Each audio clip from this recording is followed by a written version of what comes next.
Daniel Nekonečný, ve slově Daniel je 6 písmen, nosí žlutou barvu, aby vypadal jako slunce, ve slově slunce je 6 písmen, náhoda, já myslím, že jo, jedeme dál.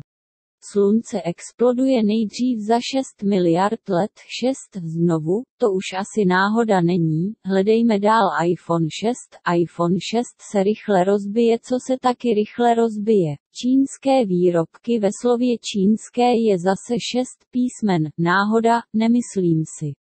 Vraťme se zpátky k Danielovi. Daniel ujíždí na 3 drogách, trávě, kokainu a to nejhorší třpytky, 3 drogy plus naše oblíbená 6 rovná se 9, ale počkat 9.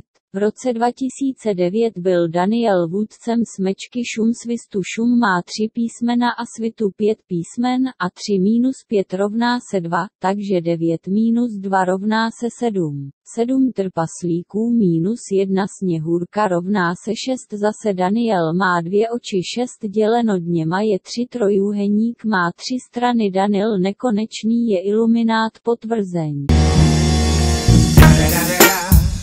The motherfucking Eagle Double G. Snoop Dogg. You know I'm